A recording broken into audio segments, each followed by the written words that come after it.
Olá, bem-vindos a esta edição especial do Translator Insider.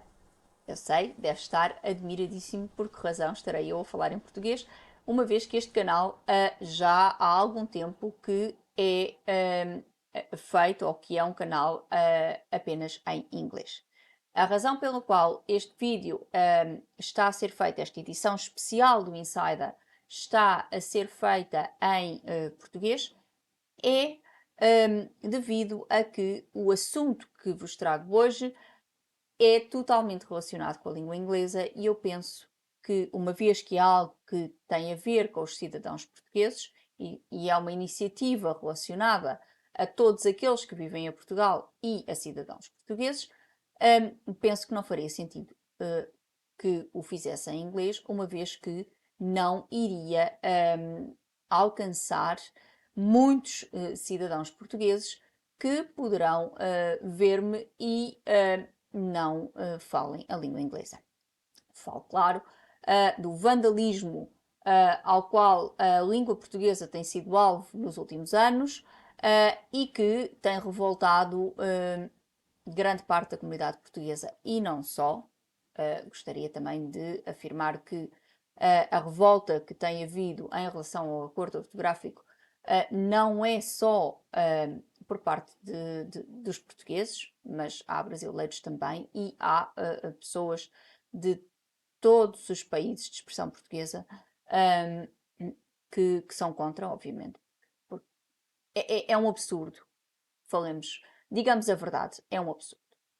E depois de termos iniciado esta nossa campanha contra o acordo ortográfico com a iniciativa legislativa de cidadãos que foi entregue na Assembleia da República e que acabou por ser chumbada no Parlamento, decidimos que não iríamos baixar os braços, aliás, não podemos baixar os braços, pois é a cultura e a identidade de Portugal que está em causa, na minha opinião, e na opinião de muitas outras pessoas que também se sentem revoltadas com aquilo que se está a passar, e mais uma excelente pessoa, uma heroína, por assim dizer, neste caso, que é a Isabel Ferreira, que tem um blog que se chama O Lugar da Língua Portuguesa. Eu irei deixar os links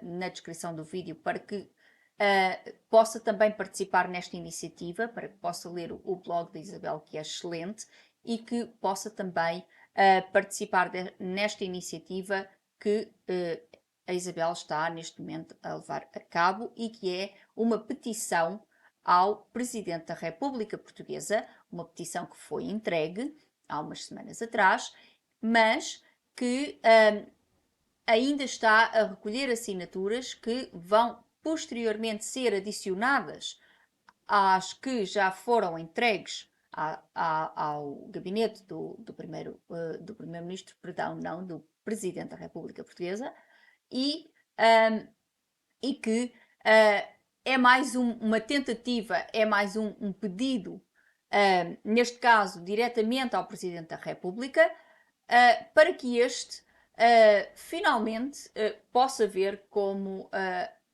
este documento está a causar divisão, está a causar todo o tipo de mal-estar dentro do país.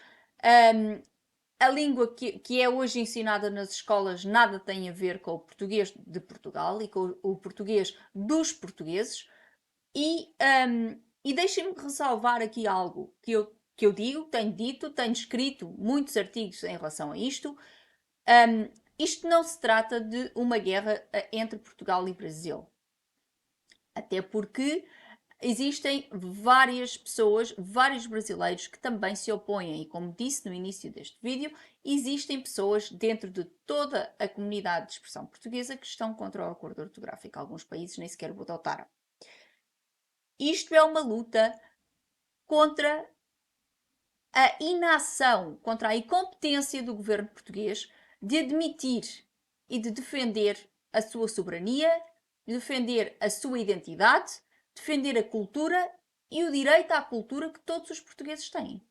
Porque ao fim e ao cabo, e eu tenho dito isto várias vezes, a cultura de um país só pode sobreviver através da língua desse país. E a língua é uma grande parte da cultura desse país, pois esta é um veículo para a passagem dessa cultura de gerações para gerações. E até mesmo para outras culturas, para outras línguas. É através da língua, seja ela a língua materna, pronto, que vai permitir a passagem da cultura de gerações para gerações, como outras línguas que depois, por exemplo, e no meu caso, por exemplo, e pessoas como eu, que neste momento estou a viver num país de expressão inglesa, onde outra língua é falada, mas que também posso passar ou posso dar a conhecer a cultura portuguesa às pessoas que vivem neste momento na Austrália através da língua. Portanto, neste caso, a língua inglesa está a ser o veículo para a perpetuação da língua portuguesa ao disseminá-la, ao falar dela a outras pessoas. Se retirarmos esta componente cultural à língua, obviamente é parte da identidade de um país que se vai perder. Porque a língua e a forma como esta é falada num país é intrinsecamente parte da cultura desse país. E esta é a minha opinião, e tem sido esta a minha opinião, e a qual não tenho qualquer problema em expressar. Já, como disse, já fiz vários artigos e até vídeos, vários Translator Insiders relacionados com isto, e penso que é algo que há que defender e há que manter. Se queremos manter a cultura portuguesa, temos que manter a língua saudável para transmitir essa cultura portuguesa. Outra questão que se põe aqui e que se tem posto ao longo de todo este circo, desculpem-me o termo, mas é o que eu chamo de todo este circo que se instalou na língua portuguesa, é a questão da evolução da língua. Toda a gente entende, quer seja linguista ou não, que as línguas evoluem. Perfeitamente normal. Mas uma língua evolui de acordo com aquilo que acontece no país onde é falada. É precisamente por essa razão, por a razão de que as línguas evoluem, é que acabam por ser criadas variantes. Porque, no caso particular do português, o português que se falava no Brasil, quando este foi invadido pelos portugueses e colonizado por estes, obviamente já não é o mesmo português que se fala em Portugal, perdão, hoje em dia. Da mesma forma que, entretanto, a colonização acabou e a evolução do Brasil e da sua cultura também acabou por fazer com que a língua tivesse evoluído de uma forma diferente, de tal forma que hoje em dia temos duas variantes do português. Duas variantes riquíssimas, que representam duas culturas que, embora estejam unidas e irão estar sempre, são culturas diferentes. E são culturas que têm que ser respeitadas. Quer seja a cultura brasileira, quer seja a cultura portuguesa, a cultura angolana, a cultura moçambicana, todas as culturas de todos os países que falam a língua portuguesa têm o direito a ser respeitadas. E qualquer uma destas variantes, qualquer um destes portugueses, por assim dizer, e passo a expressão, são legítimas de existir, pois representam a soberania dos países onde são faladas e automaticamente são parte da identidade desses mesmos países. E o mesmo acontece com o português de Portugal, que também evoluiu. Eu não me oporia, nem eu, nem qualquer um dos meus colegas, penso, se nos propusessem um acordo ortográfico que reflete a evolução do português dentro de Portugal. Se as pessoas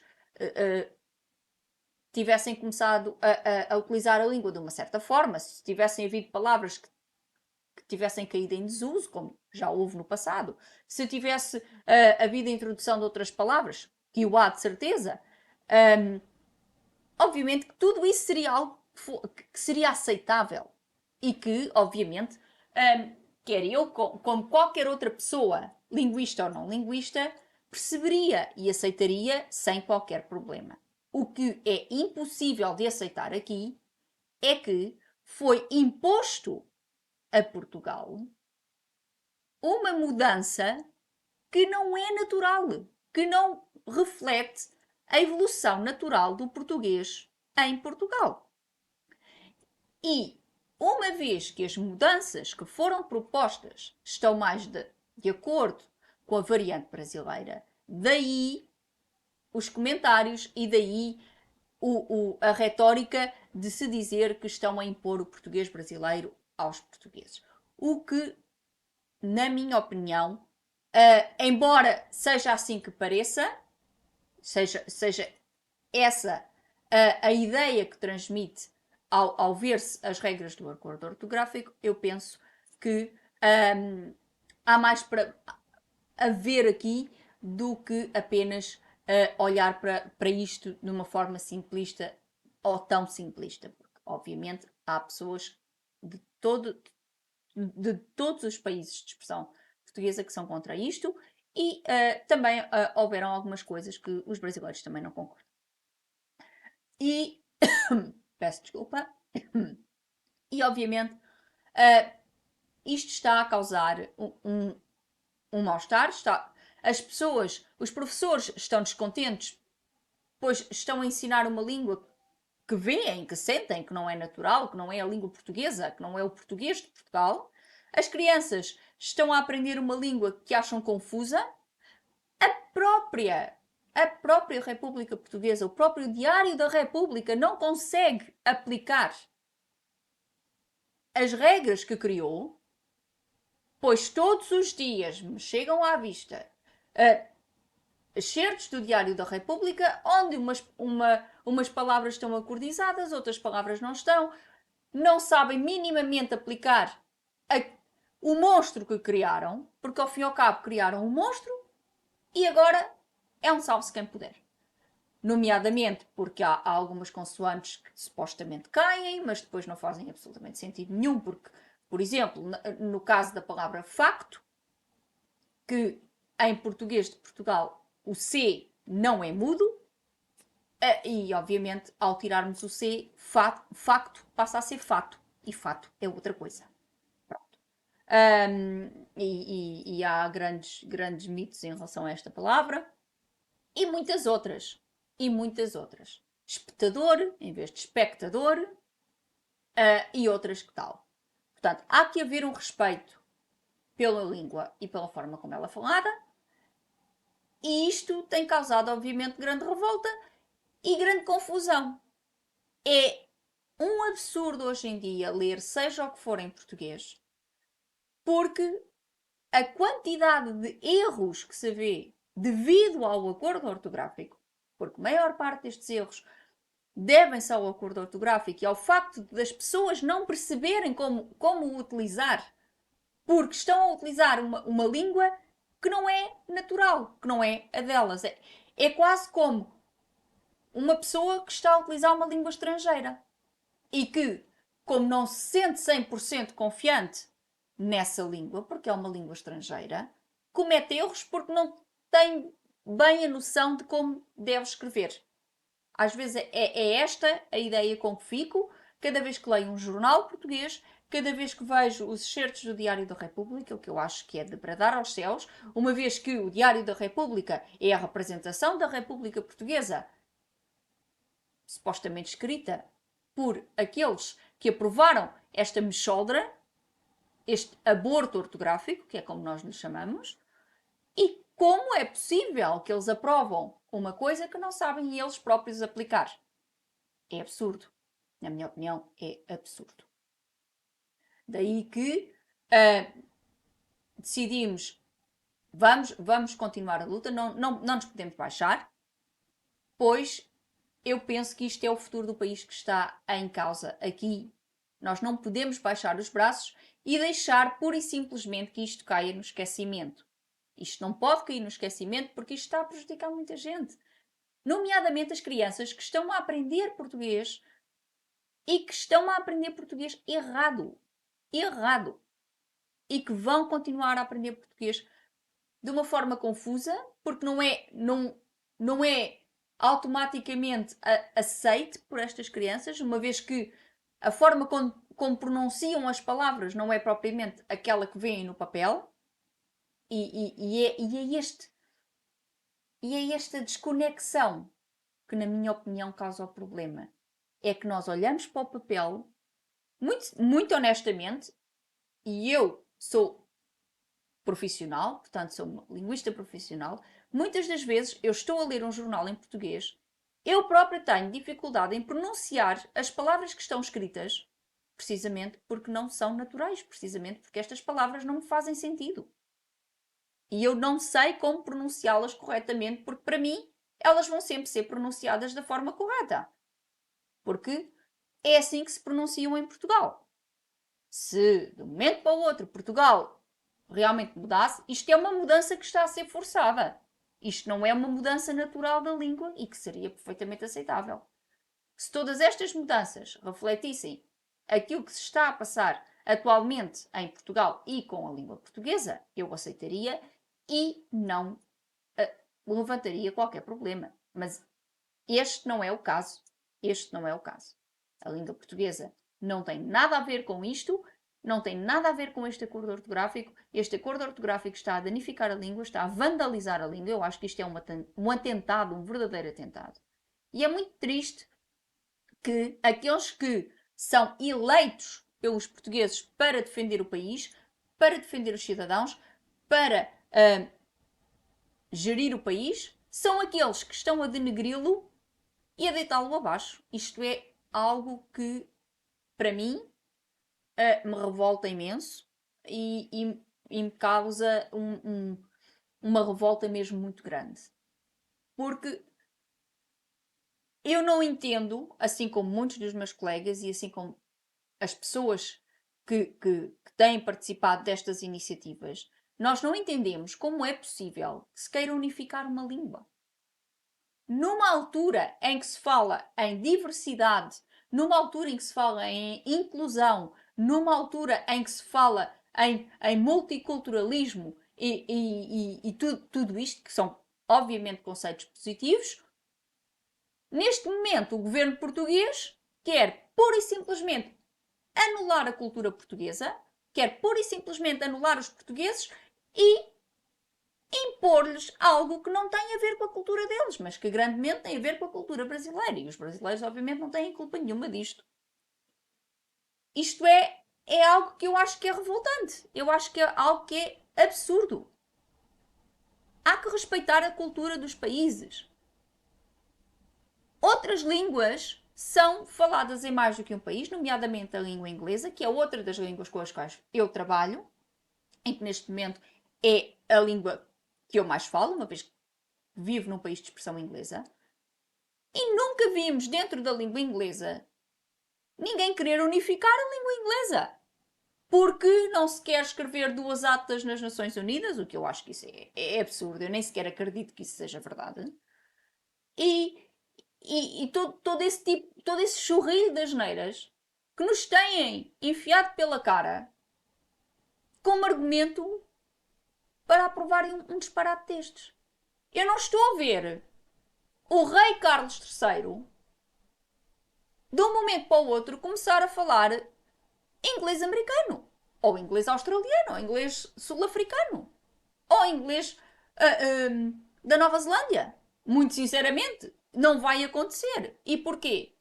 Porque todos respeitam que Austrália, Nova Zelândia, Estados Unidos da América, Canadá, África do Sul, todos estes países de expressão inglesa têm direito à sua cultura, têm direito à sua individualidade e todos estes pequenos traços, todas estas pequenas variantes apenas vêm aumentar a riqueza cultural da língua no seu todo e daí que há que ser preservado e há que ser respeitado. Por que não fazer o mesmo com a língua portuguesa? Eu não entendo por que razão é que nós temos que fragmentar descaracterizar a língua portuguesa só porque um grupo de políticos, desculpem o termo, mas um grupo de políticos incompetentes e incapazes de perceber a excentricidade e as necessidades de uma língua e que o fazem que me são totalmente desconhecidas. É por isso que me juntei à doutora Isabel e o meu nome está na lista e convido-vos a todos a também participar. Para participarem precisam de aceder ao blog da Isabel e enviar um e-mail. O e-mail da Isabel está no seu blog. Leiam, por favor, o texto da petição que foi enviada à Assembleia da República.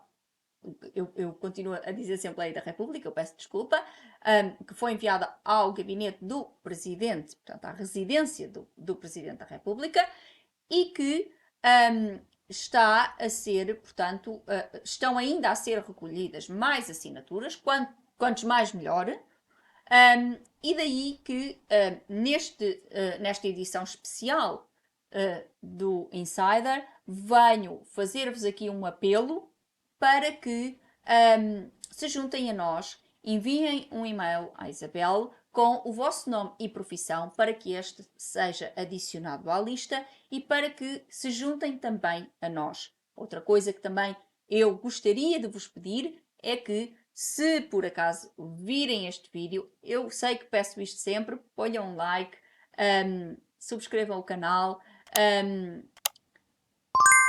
cliquem no sininho para terem uma notificação de um novo Insider todas as semanas, mas esta semana e neste especial eu gostaria de lhes fazer um pedido muito especial. Por favor, partilhem este vídeo.